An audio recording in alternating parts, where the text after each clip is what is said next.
The Holdovers is out in theaters, directed by Alexander Payne, starring Paul Giamatti, Davine Joy Randolph and Dominic Sessa. It's been nominated for 5 Academy Awards: Best Film, Best Screenplay, Editing, Lead Actor for Giamatti and Supporting Actress for Randolph. It's also been widely described as a heartwarming Christmas film, which apparently is a label that the director hates, and I can kind of see why. The story does take place over Christmas, but I wouldn't call it a Christmas film necessarily. It all happens during the winter break of 1970-1971 at a fictional boarding school in East Coast USA. Everyone is leaving for the Christmas period to be with their families or go for vacations, but a bunch of people end up staying over for various reasons within or outside of their control. The 3 important to us are Angus, an angsty, sarcastic student whose mother decided last minute to have a honeymoon with her new husband instead and left her son at school. Paul, a middle-aged professor of ancient history who's a loner, alcoholic and a right asshole to his students, and he is asked to watch the Holdovers this year. And Mary, a kitchen lady who's too focused on grieving her recently lost son to be with anyone. She wants to just stay there at school and grieve. And of course tensions are high, the characters do not fit together, they do not understand each other, they argue and bicker and make each other miserable, but over time maybe they can learn to help one another process their own issues and become ever so slightly better. So it's a solid movie, and I really want to highlight 3 things that worked for me in particular. The first one is the writing, which feels mature and intelligent.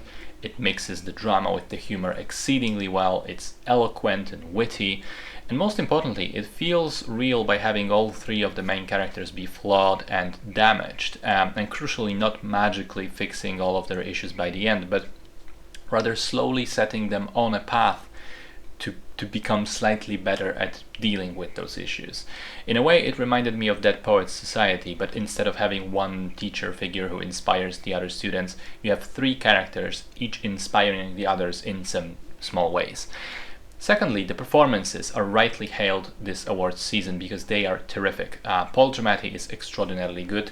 He's talked about the role in his Hollywood Reporter roundtable interview with the other actors, and he described it as playing someone with a mask on their face, and that mask slowly drops, but never entirely. It remains there just a little bit always.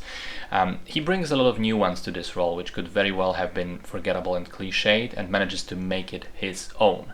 Davine Joy Randolph she's got phenomenal presence as this deeply sad, resigned person who, still wakes up every day to go to work and to help people, and she's kind of simultaneously broken and unbreakable.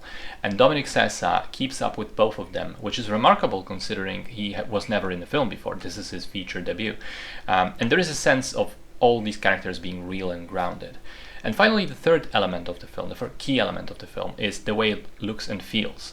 It was made to resemble a 1970s picture, so it opens with these old-timey studio logos, and it has these classic opening credits, and despite being shot with digital cameras, it was altered to have a grainy, older film look, which works really well in its favor. And also it was shot entirely on location. There is nothing done in studio, so that helps make the world of the film believable and really envelops you as a viewer with an atmosphere you can get lost in. One final point, which you may find interesting. The character of Paul has a lazy eye or a glass eye. It's never explained properly. But from scene to scene, it made me think, hang on, it's inconsistent. One time it's the left eye, one time it's the right eye. I thought I was going insane until I read afterwards that the filmmakers deliberately switched the eye out from scene to scene to confuse the viewer and make you unsure of which eye to look into, which, I love these little details like that, and it made me think of that detective thing in American Psycho.